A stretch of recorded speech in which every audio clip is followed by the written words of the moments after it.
Bab 1. Sejarah vokal tradisi India. India memiliki salah satu tradisi dan warisan musik tertua di dunia. Seseorang dapat menemukannya asalnya dalam Veda, yaitu naskah kuno, dikenal sebagai Sangeet di India. Sangeet adalah kombinasi dari tiga bentuk seni, yaitu musik vokal atau gayana, instrumental atau vadana, dan tari atau nritya. Ini sekali lagi didasarkan pada dua aspek penting, yaitu tal atau irama dan rag atau melodi. Hari-hari sebelumnya Sangeet.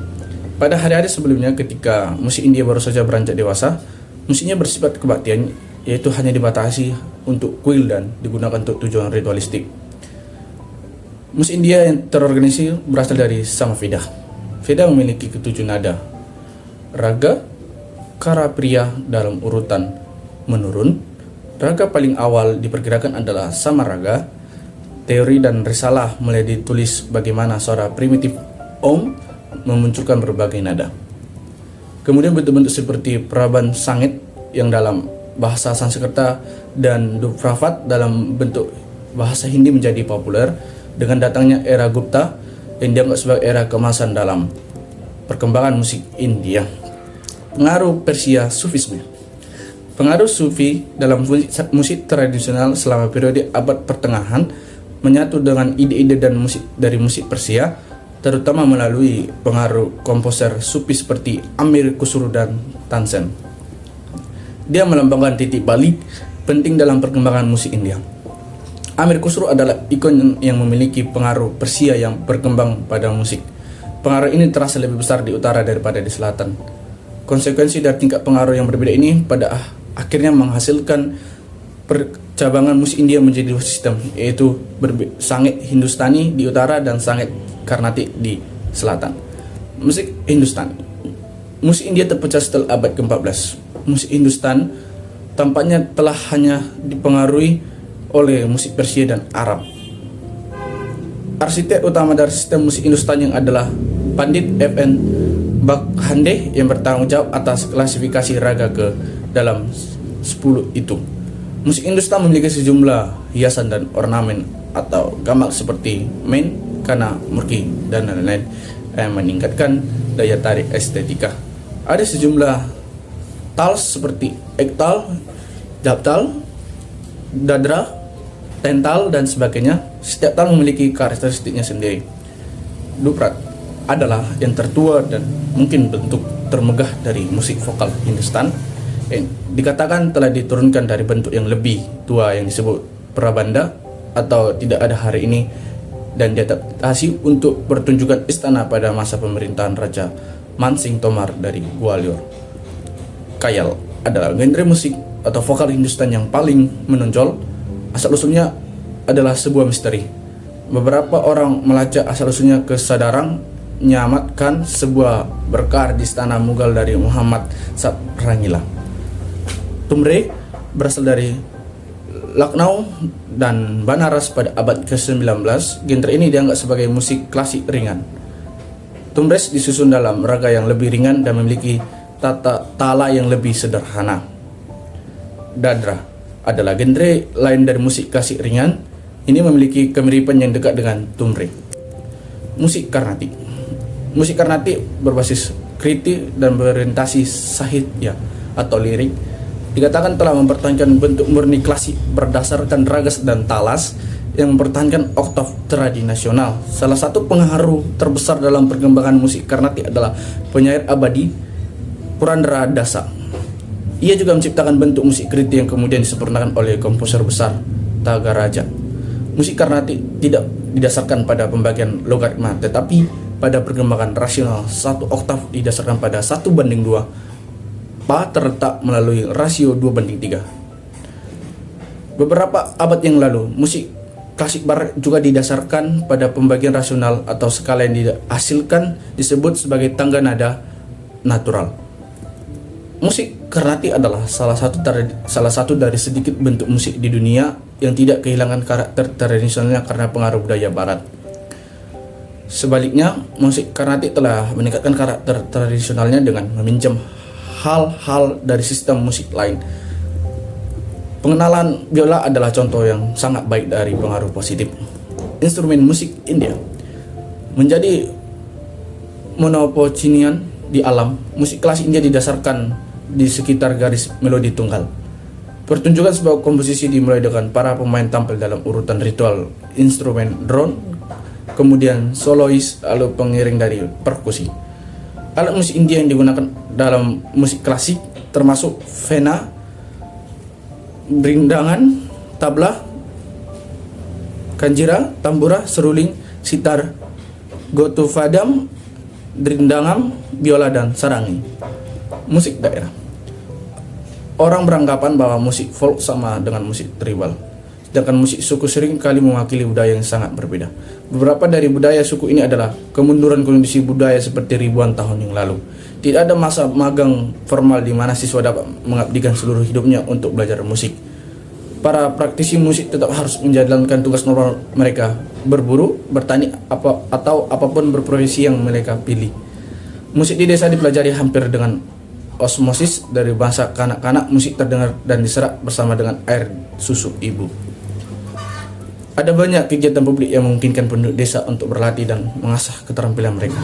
Ini adalah fungsi normal yang menyelenggarakan kehidupan desa dengan alam semesta. Musik adalah komponen yang tak terpisahkan dari fungsi-fungsi seperti pernikahan, pertunangan, dan kelahiran. Dalam kegiatan ini, warga desa secara rutin menyanyikan harapan, ketakutan, aspirasi mereka. Alat-alat musik. Alat-alat musik seringkali berbeda dengan yang terdapat pada musik klasik. Meskipun instrumen seperti tabla kadang-kadang dapat ditemukan, lebih mungkin pauh drum yang lebih baik seperti daf, dolak, atau hal akan digunakan. Sitar dan sarod yang begitu umum dalam genre klasik tidak ada dalam musik rakyat. Juga sering mereka bahkan tidak ada yang disebut nama-nama ini, tetapi mungkin ini diberi nama sesuai dengan dialek lokal mereka. Instrumen ini tidak terhitung banyaknya. Baik, di sini saya akan melanjutkan materi tentang pengertian vokal tradisi India. Nah, musik klasik India itu memiliki dua elemen dasar, yaitu rag dan tala. Rag itu membentuk struktur-struktur melodi, sementara tala mengukur siklus waktu. Rag itu akan memberikan seniman palet untuk membangun melodi dari suara, sedangkan tala memberikan mereka kerangka kreatif untuk improvisasi yang ritmis menggunakan waktu. Nah, klasik India itu tidak memiliki konsep seperti klasik barat yang mempunyai harmoni, tandingan, akord, dan modulasi. Nah, rag juga menggambarkan suatu bentuk regenerasi dari latihan melodi. Itu juga merupakan suatu set dari peraturan untuk membentuk suatu melodi. Menggambarkan aturan yang ke atas disebut aroha dan ke bawah adalah ashiroha, yang mana suara harus mencari lagi dan not mana yang harus digunakan lebih sprengly, not mana yang harus digunakan dengan gamak, frase yang harus digunakan, frase yang harus dibuang, begitu juga selanjutnya. Nah, rag itu merupakan perpaduan dari ide-ide teknis, dan ide-ide teknis itu yang ditemukan dalam musik. Nah, secara kasar dapat digambarkan sebagai entitas musik yang mencakup notasi nada, durasi, dan urutan relatif, dengan cara yang mirip dengan bagaimana kata fleksibel membentuk frase untuk menciptakan suasana dan ekspresi. Nah, kami akan memaparkan beberapa jenis rag. Yang pertama adalah rag kafi. Rag kafi menggunakan ketujuh nada tersebut, baik tangga nada naik maupun tangga nada menurun. Nah, dari kata sampurna raga yang berarti lengkap, membuat tangga nada ini digunakan secara simetris. Yang kedua adalah rag durga. Rag durga menggunakan 5 nada dalam tangga nada naik maupun turun, yang membuatnya menjadi raga. Sekali lagi, nada ini sama dengan varian yang sama tadi seperti nada rag sampurna yang digunakan baik tangga nada naik maupun tangga nada yang turun sehingga terbentuk tangga nada yang simetris. Yang ketiga adalah raga asimetris, yaitu kebanyakan raga tidak simetris. Salah satu alasan asimetris adalah jumlah nada yang berbeda dalam tangga nada naik dan tangga nada turun. Dalam kasus seperti itu, tangga nada naik biasanya memiliki lebih sedikit nada, karena nada-nada yang dilompati lebih sering saat naik daripada saat turun. Seperti dalam kasus ragdani yang melompat dari re saat naik, tetapi menggunakan di jalan yang turun. Yang keempat adalah ragdani. Ragdani seperti yang dikatakan tadi, dinamai sesuai dengan induk nada danarse, penuh perasaan dan romantis, dalam cara yang indah dan melamun. Ini biasa dilakukan pada tempo sedang hingga hidup. Hal ini terkait dengan hujan. Yang kelima adalah rak des. Sesuai dengan namanya, des berarti pedesaan. Rak des cocok dengan genre klasik ringan yang terkait erat dengan tradisi rakyat musik. Nah, namun raga juga sangat penting dalam musik klasik. Rak des ini juga diasosiasikan dengan hujan. Yang keenam adalah rak campuran, yaitu dalam musik klasik arus utamanya seniman menganut kerangka raga dengan cukup ketat. Namun dalam peraturan ringan atau semi klasik mereka mampu menjadi lebih menyenangkan seperti dengan mencampurkan nada tambahan. Dalam kasus seperti itu, kata sifat mishra atau campuran ditambahkan ke dalam nama raga. Jadi, jika dapat memiliki petunjuk di mishra, kafi atau misra des dan sebaliknya. Anda tidak akan sering mendengar versi campuran dari rak yang lebih serius karena rak itu biasanya tidak dilakukan dalam peraturan yang lebih ringan. Yang ketujuh adalah rak pahadi. Rak pahadi ini artinya pembuktian. Rak yang dimana dari kaki pegunungan Himalaya yang menggabungkan aspek menyenangkan dari termenung. Nah, ini akan memiliki 5 tangga nada. Yang pertama dari do, re, mi, langsung ke sol, lalu ke la. Membentuk tulang punggung rak pahadi. Nah, catatan lainnya ini harus dimasukkan ke dalam kerangka ini dengan sangat baik dan hati-hati untuk mempertahankan identitas raga. Yang kedelapan adalah rak baifarafi atau rak bairafi. Rak ini sangat penting dan baik bagi musik klasik maupun semi klasik, seperti dalam kasus rak pahadi.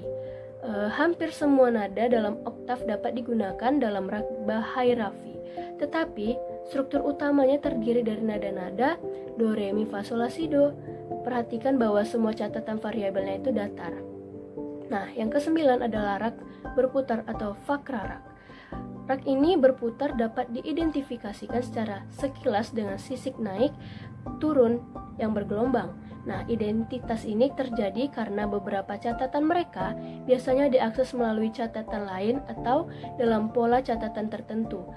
Rak ini berputar-putar ke tingkat yang berbeda. Yang ke-10 itu adalah rak bahar atau rak yang dimana salah satu contoh rak yang sangat berputar-putar. Yang ke-11 itu adalah senyawa rak atau jot rak. Raga majemuk adalah kelompok raga menarik yang dibuat dan digabungkan menjadi 2 raga. Ada 2 cara yang bisa dilakukan. Salah satunya melibatkan jalinan melodi dari 2 raga sehingga mereka merajut masuk dan keluar dengan main-main sambil mempertahankan identitas mereka yang terpisah. Cara lain adalah dengan menggunakan nada satu raga, tetapi profil melodi atau calannya dari raga yang berbeda. Yang ke-12 adalah rak counts atau disebutkan malcounts. Malcounts adalah raga kuno yang sangat penting dalam klasik musik Hindustan.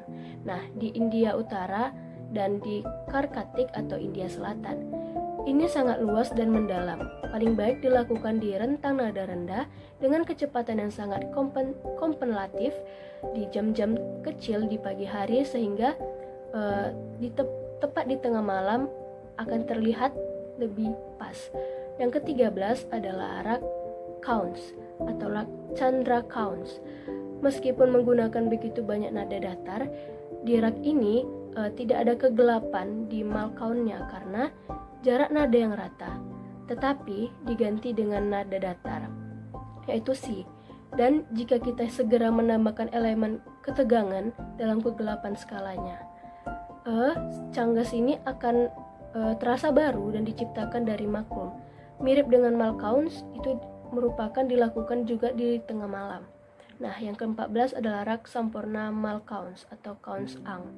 Di sini sampurna malcounts ini adalah versi malcount yang lebih feminim.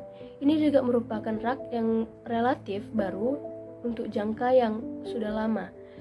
Hal ini sebagian besar dilakukan oleh seniman dari Gharana atau sekolah. Selagi itu waktu yang ditentukan untuk raga ini digunakan juga di tengah malam. Yang ke-15 rak darbari atau Kanada. Rak Darbari Kanada ini menggunakan semua nada yang sama seperti sempurna Malkaun's, tetapi terdengar sangat berbeda. Barbari dianggap antara rak yang paling sulit dalam musik Hindustan karena penggunaan nada mikro yang sulit dalam ornamen yang berat. Yang ke-16 adalah Ragmek atau Malhar Ak. Pertama-tama kita akan mengenal Ragmak ini berarti awan. Mungkin kurang populer dibanding rak lainnya seperti Mia Malhar, tetapi lebih lembut dan lebih mudah serta merdu. Yang ke-17 adalah rak Mia Malhar atau Malhar Ang. Dan sekarang rak ini melihat sekilas seperti Mia Malhar, rak Malhar yang paling terkenal. Popularitas Mia Malhar adalah karena penggunaannya yang produktif dalam genre yang lebih ringan, termasuk lagu-lagu film di mana ia dipertahankan atau diperlakukan dengan ringan. Selanjutnya teknik vokal tradisi etnis India. Yang pertama itu ada aroh dan afroh. Hal pertama yang Anda pelajari tentang raga adalah tangga nada naik atau yang disebut dengan aroh dan turun yaitu afroh. Aroh dan afroh sangat mempengaruhi bagaimana susunan frase musik dalam raga. Jika sebuah nada dilompati dalam tangga nada menaik dari raga, frasa musik dalam raga itu akan mencerminkan hal ini dengan selalu melewatkan nada itu dalam urutan menaik. Misalnya nada re dilompati dalam dua tangga nada menaik di rag bim falasi dan rag dani yang diilustrasikan di atas. Jadi, Anda tidak akan pernah menemukan urutan menaik seperti sa, re, ga, atau 1, 2, 3 di salah satu ragas ini. Namun, Anda dapat menemukan sa, re, ni, 1, 2, 7 karena re adalah bagian dari deret menurun di sini. Sa, re, ni, 1, 2, 7. Yang selanjutnya yaitu hiasan. Nah, selain nada-nada yang digunakan, ornamen nada-nada tersebut juga membedakan satu raga dari yang lain. Nada rahmat, luncuran, dan ornamen lain yang digunakan semuanya sangat berbeda dalam bim falasi dan dani, sehingga frasa musik yang sangat mirip pun dapat terdengar berbeda dalam dua raga. Yang kemudian titik fokus padi dan sampadi. Nah, semua ragas memiliki apa yang disebut nada itu padi yang menonjol di atas yang lain sebagai nada yang paling menonjol dalam raga itu. Ini adalah nada yang tampaknya membungkus raga itu sendiri. Seniman akan kembali ke catatan ini berkali-kali dan menggunakannya dalam banyak cara.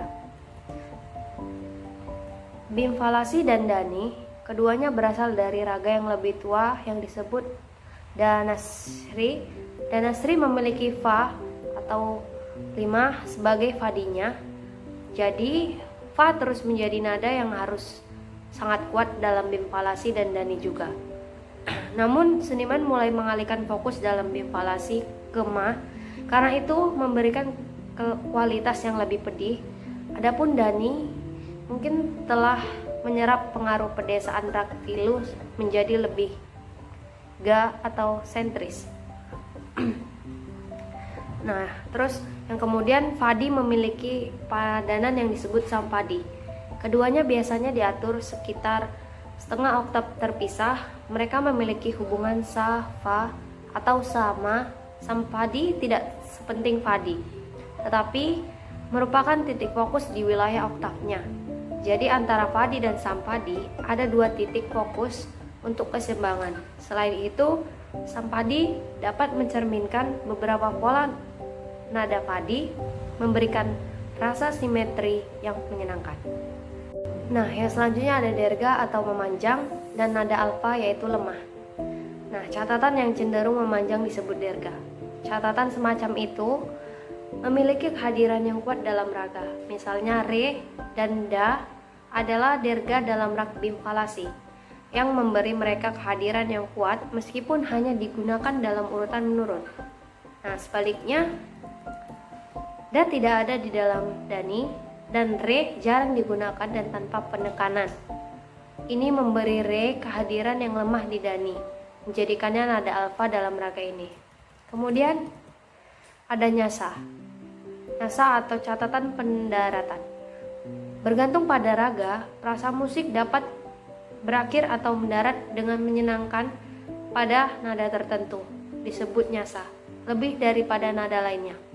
Misalnya prasa dalam bimfalasi berakhir dengan memuaskan pada sa, ga, ma, dan pa, tetapi tidak pada re, da, atau ni. Sedangkan frasa dalam dani berakhir baik pada sa, ga, dan pa, tetapi tidak pada re, ma, atau ni. Saya akan mencontohkan salah satu dari rak, yaitu rak kafih atau sempurna. Rak kafih menggunakan ketujuh nada tersebut baik dalam tangga nada-nada naik maupun tangga nada menurun. Nah, sehingga merupakan sempurna raga atau sempurna berarti yaitu lengkap. Selain itu, varian nada yang sama digunakan baik dalam tangga nada naik maupun tangga nada menurun, menjadikannya raga yang simetris. Saya akan mencontohkan raga rapi. Sa re ga ma pa da ni sa, sa ni da pa ma ga re sa. Saya akan menerangkan tentang makna vokal tradisi India. Dalam pengertian barat, rag atau yang berarti a work of art in which the tone, the song, the picture, the colors, the session, the whole and the virtues are so blended together as to produce a composite production to which the words can foresee no parallel. Rag adalah basis dari melodi dalam musik India dan menggantikan scale barat. Rag merupakan inti dari sebuah lagu yang mana kemudian seorang guru mengajarkan muridnya untuk berimprovisasi di atas tema lagu tersebut. Setiap lagu memiliki rag yang berbeda dan masing-masing mengidentifikasikan mood dari lagu tersebut. Kadang dalam sebuah lagu terdapat beberapa jenis rag. Rag memiliki 3 not dasar yang penting, di antaranya graha, not pertamanya, nyasa atau not terakhir, dan amsa adalah not yang predominan di dalam rag itu sendiri yang menentukan jiwa dari rag. Baik atau tidaknya rag ditentukan oleh kreativitas dan inspirasi si pembawa. Karena musik India ini tidak tertulis, jadi musisi India selain performer juga merangkap komposer. Di sini saya juga akan menerangkan tentang fungsi dari musik tradisional India. 1. Sebagai sarana upacara adat atau budaya, atau juga disebut ritual. Yang kedua, sarana hiburan. Yang ketiga, pengiring tarian. Yang keempat, sarana komunikasi. Yang kelima, sarana pengungkapan diri bagi semua seniman maupun orang biasa. Yang keenam atau yang terakhir adalah sarana ekonomi. Bab 5. Alat musik tradisi India. Setiap negara memiliki keragaman budayanya masing-masing, termasuk di dalamnya seni musik. Negeri epos para dewa, Brahmana, dan kesatrian pun demikian. Negeri yang mayoritas masyarakatnya beragama Hindu memiliki perbedaan musik sangat unik. Terlihat dari bentuk dan bunyinya yang menarik, musik selain mengajak orang di sekitarnya untuk menari juga menjadi media spiritual untuk menghubungkan jiwa manusia dengan Sang Pencipta.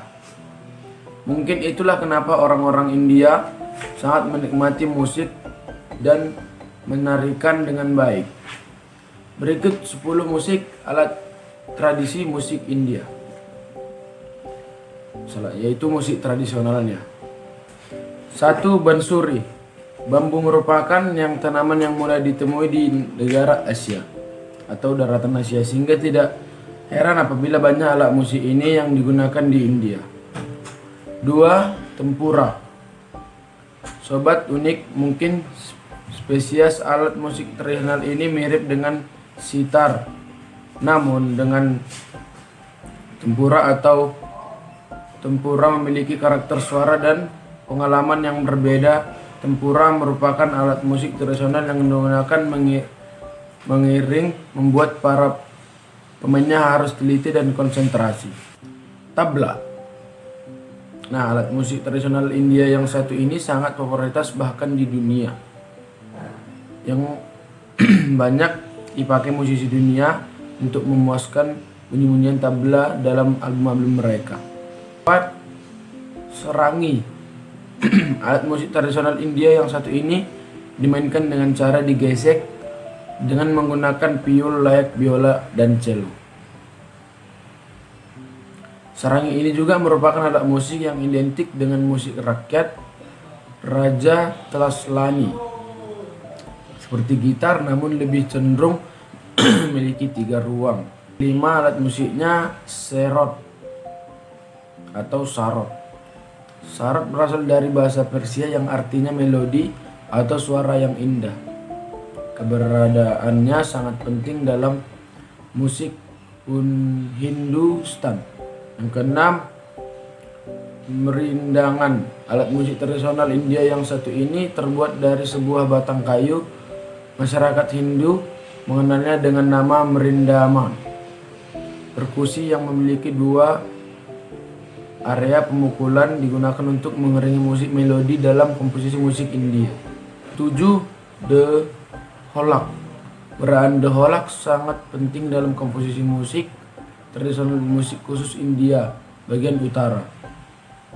Dholak memiliki bentuk hampir sama dengan mendringan, tabla atau gendang, hanya saja membrannya dituning sangat kencang sehingga suaranya nyaring. 8. Ada Shehanai. Alat musik tiup yang satu ini dipopulerkan oleh musisi legendaris Ustadz Bismillah Khan. Memiliki bentuk terpaduan antara suling dengan trompet, namun terbuat dari kayu pilihan. Merupakan alat musik yang digunakan untuk mengiring prosesi keagamaan dan alat ritual-ritual keagamaan lainnya.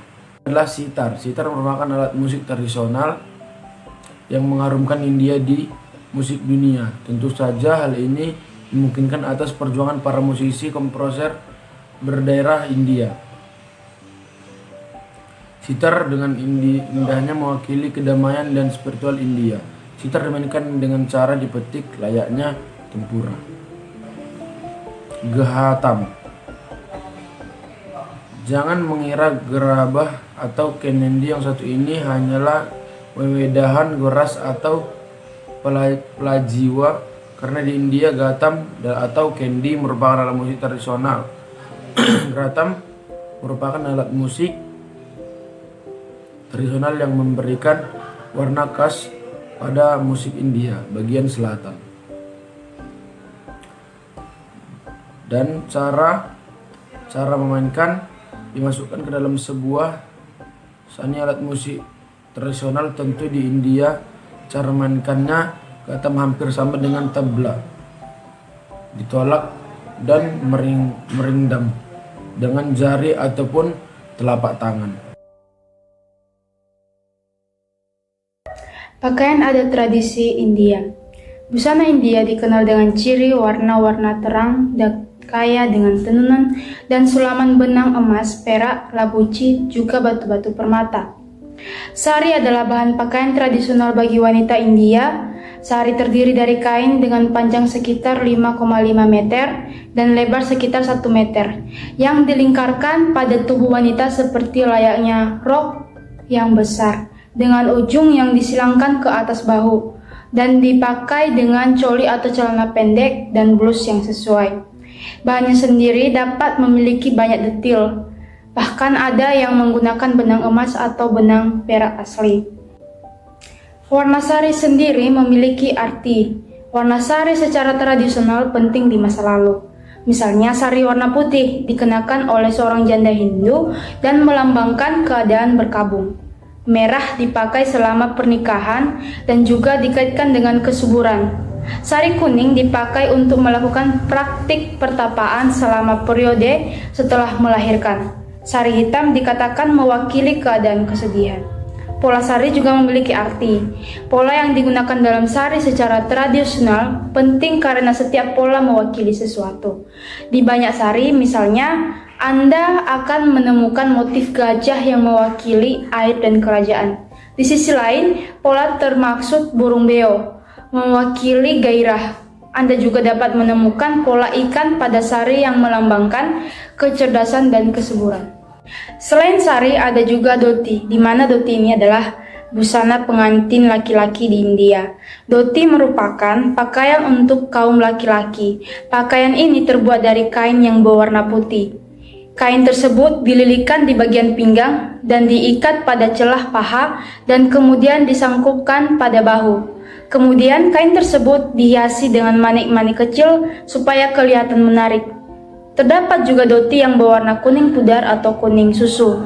Pakaian ini banyak dipakai oleh golongan ceti. Selain sari dan dhoti, ada juga pakaian lainnya yang digunakan sehari-hari.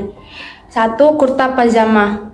Kurta pajama ini adalah pakaian yang digunakan oleh pria, di mana umumnya digunakan di seluruh India dalam tugas sehari-hari, pesta atau upacara formal. Sehingga tidak heran apabila kita melihat pejabat-pejabat di India menggunakan pakaian tradisional ini.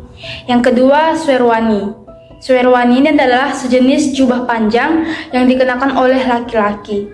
Sherwani ini memiliki aksesoris berupa sulaman benang emas di bagian dada. Pakaian sherwani ini biasanya digunakan dalam kegiatan-kegiatan resmi. Ketiga, ada peran. Peran adalah pakaian tradisional dari Kashmir dalam bentuk jubah yang tebal dan panjang. Pakaian ini adalah pakaian hangat yang dikenakan selama musim dingin di Kashmir. Pakaian ini biasa dipakai oleh pria dan wanita. Pakaian wanita jauh lebih hidup dan terbentuk, sementara pakaian pria biasanya sederhana. 4. Sarara. Sarara ini adalah bawahan bordir longgar yang memiliki lipatan. Hingga saat ini perempuan India masih banyak menggunakan sarara, baik untuk menghadiri sebuah acara atau digunakan hanya untuk kegiatan sehari-hari. Kelima, lungi. Lungi adalah pakaian yang terbuat dari sutera. Pada umumnya masyarakat India menggunakan lungi sebagai baju di musim panas. Yang keenam adalah gagra, atau lebih dikenal sebagai lehenga choli. Biasanya ini digunakan oleh individu Rajasthan dan Gujarat. Selain itu, ada juga beberapa aksesoris lainnya. Ada juga yang dinamakan dengan pagri atau sorban. Ini semacam penutup kepala yang biasanya dipakai oleh laki-laki. Di busana pengantin perempuan ada juga perhiasan-perhiasan atau perlengkapan yang harus kita ketahui. 1. Sindor atau tanda merah di belahan rambut. Penggunaannya dikhususkan untuk wanita India yang sudah menikah, dan tanda sindor ini memiliki makna yang mendalam bagi masyarakat India, yaitu bermakna kesetiaan dan bakti seorang istri kepada suaminya. Selain itu ada juga bindi atau tanda merah pada bagian bawah dahi. Sini. Biasanya digunakan oleh wanita India yang belum menikah sebagai simbol kecerdasan, menambah kecantikan dan perlindungan dari hal buruk.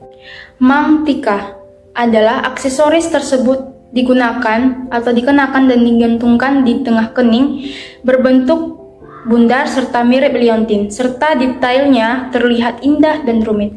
Umumnya di bawah perhiasan tersebut ada titik bidai pada kening wanita dan umumnya digunakan oleh wanita Hindu. Dengan adanya aksesoris yang khas ini, tentunya akan membuat tampilan menjadi lebih indah lagi.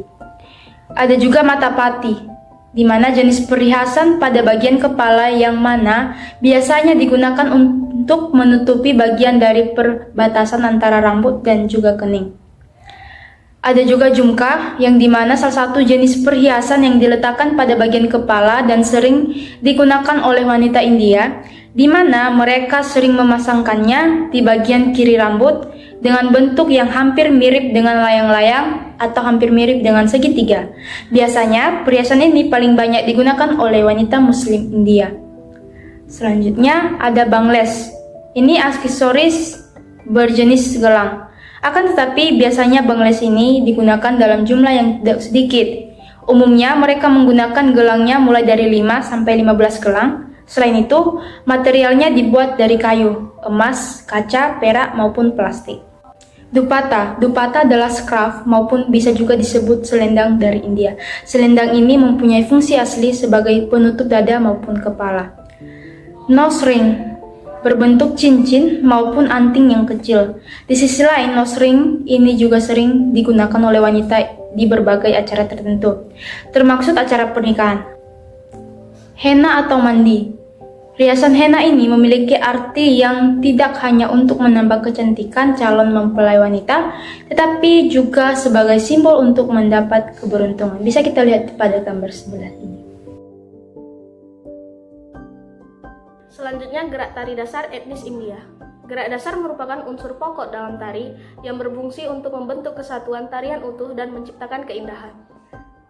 Perlu diketahui, setiap tarian memiliki gerak dasar tari yang beragam. Hal inilah yang menyebabkan setiap tarian memiliki ciri khas dan keunikan dalam gerakannya.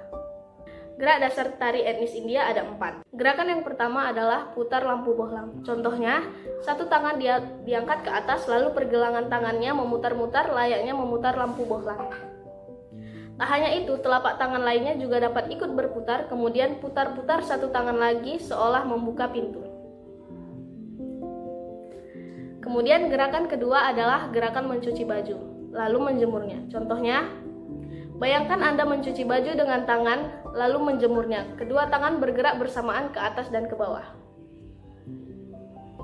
Gerakan yang ketiga adalah gerakan seperti menyiram pohon. Contohnya, dengan menyodorkan tangan kanan maju mundur, seolah menyiram pohon.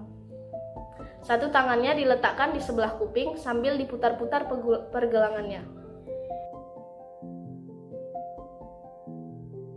Yang terakhir ini gampang, gerakannya seperti naik sepeda motor.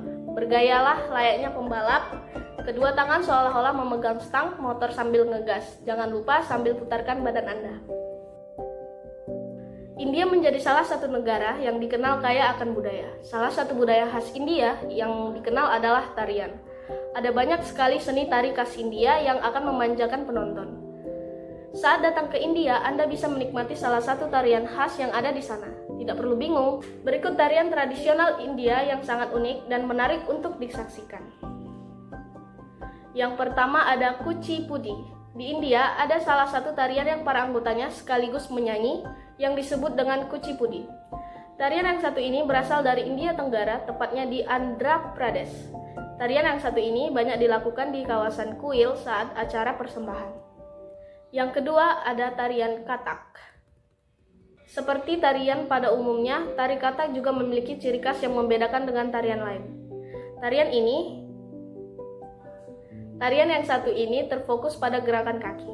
Gerakan kaki yang rumit dan cepat menjadi daya tarik pengunjung untuk menyaksikan tari Kathak. Kemudian yang ketiga ada tari Bharatanatyam. Tarian yang satu ini memiliki gerakan yang sangat memukau penonton. Setiap gerakan yang dilakukan, baik kaki maupun tangan yang meliuk-liuk, memiliki makna atau cerita tersendiri. Saat menyaksikan tarian yang satu ini, pengunjung akan dimanjakan dengan indahnya gerakan yang dilakukan oleh penari. Yang keempat ada tarian Kathakali. India bagian barat daya memiliki tarian khas yakni Kathakali. Tarian yang satu ini dikenal identik dengan agama atau kuil. Kathakali dilakukan oleh sekelompok anak laki-laki dan orang laki-laki dewasa. Yang kelima ada tari Manipuri. Tarian ini dilakukan oleh pria dan wanita. Wanita yang melakukan tarian ini harus lembut dan luwes dalam memperagakannya, sedangkan penari pria harus kuat dalam melakukan berbagai gerakan. Saat menyaksikan tarian ini, pengunjung akan dimanjakan dengan indahnya gerakan para penari. Kemudian yang keenam ada tari Odissi. Berdasarkan temuan arkeolog, tarian yang satu ini termasuk tarian tertua di India yang masih ada dan dilestarikan hingga saat ini. Dikenal dengan tarian yang sangat ekspresif, para penari memainkan tarian ini dengan penuh semangat. Tarian Odissi digunakan sebagai tarian untuk memuja Dewa Krishna dan tidak jarang dilakukan di kuil. Setiap gerakan yang dilakukan oleh para penari menjadi simbol dan memiliki arti tertentu. Lalu yang ketujuh ada tarian Mohini Atham. Mohiniyattam menjadi salah satu tarian tradisional India yang cukup dikenal. Tarian yang satu ini berasal dari Kerala. Para anggota penari melakukan setiap gerakan yang mengandung makna, salah satunya menceritakan tentang rasa cinta dan dedikasi terhadap dewa-dewi. Yang kedelapan ada tari Gumar. Saat berbicara tentang tarian tradisional khas India, Anda tentu tidak asing dengan tari Gumar. Tarian yang satu ini sudah sejak lama ada dan dilestarikan di India serta dikenal oleh masyarakat luas. Tarian asal India Selatan ini biasa dipentaskan di Rajasthan. Kesembilan ada tari Garba. Garba menjadi salah satu tarian tradisional khas India yang sangat dikenal baik oleh penduduk lokal maupun wisatawan asing. Tarian ini berasal dari Gujarat. Setiap gerakan yang dilakukan oleh para penari memiliki makna dan tujuan khusus. Satu lagi tarian khas Rajasthan yakni Kachigodi. Tarian yang satu ini biasanya dilakukan pada acara-acara tertentu seperti upacara pernikahan. Dalam upacara pernikahan, tarian yang satu ini memiliki tujuan untuk menghibur dan menyambut pengantin pria.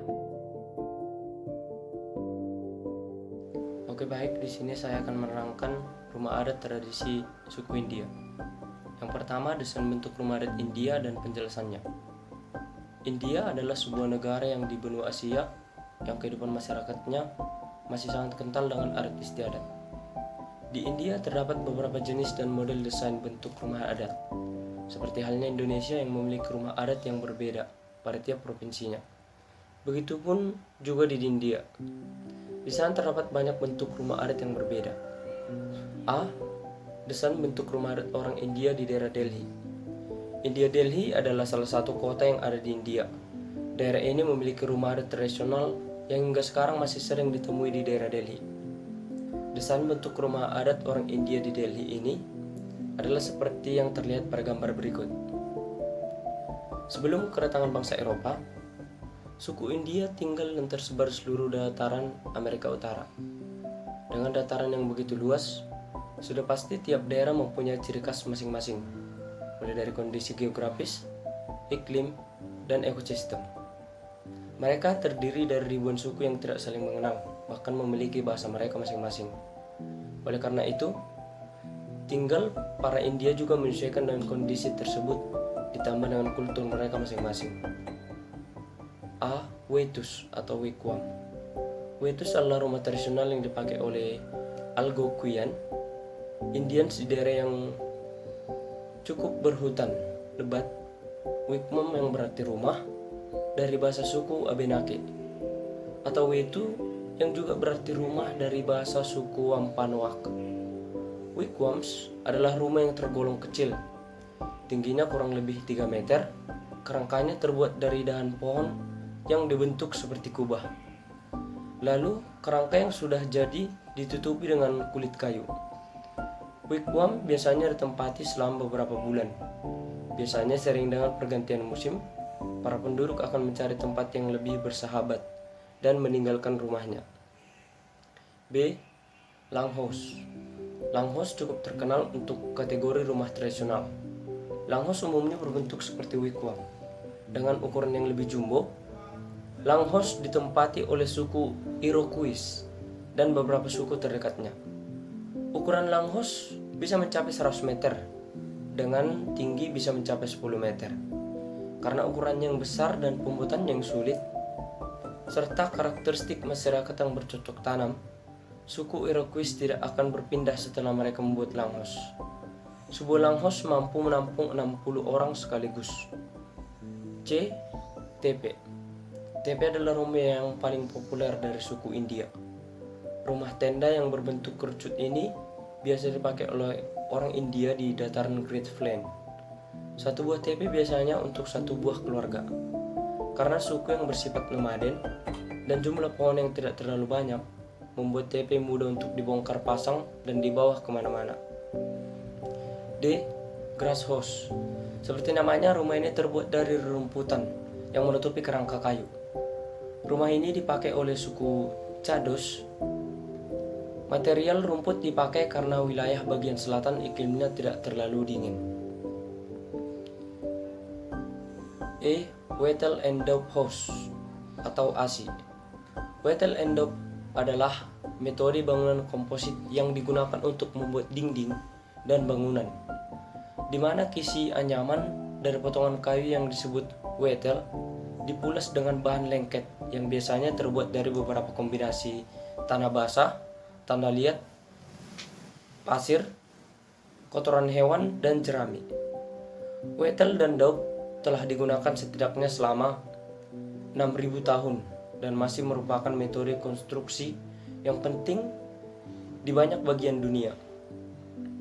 Banyak bangunan bersejarah, termasuk konstruksi pial dan memulaskan, hampir mirip dengan grass house. Asi adalah rumah tradisional suku Cherokee. Rumah ini dipakai sebagai tempat tinggal permanen. F. Chickasaw. Chickasaw adalah rumah tradisional Seminole Indians. Bentuknya sangat sederhana, hanya terdiri dari atap dan beberapa tiang penyangga. Lantainya tidak menyentuh tanah, berfungsi untuk melindungi penghuninya dari binatang-binatang rawa. G. Pablos atau adobe house. Pablo adalah rumah yang dipakai suku Pueblo Indians, terdiri dari lumpur dan dibuat berbentuk kompleks. Rumah yang sudah memiliki sistem tata kota yang cukup modern. H. Eaton House. Rumah ini terdiri seperti gundukan tanah, ditinggali oleh suku Sioux dan Navajo. Bentuk yang seperti gundukan tanah dikarenakan sedikitnya jumlah pepohonan yang berada di tempat mereka tinggal. I. Rumah bagi para pengembala atau tepes. Para pengembala buffalo adalah atau kerbau khas Amerika akan mencapai tempat dengan rumput yang subur untuk ternak mereka, dan biasa tinggal di rumah tepes ini memiliki bentuk kerucut dan menggunakan rangka kayu berselimut kulit buffalo. Rumah ini juga dirancang agar dapat dibongkar pasang dengan mudah dan cepat.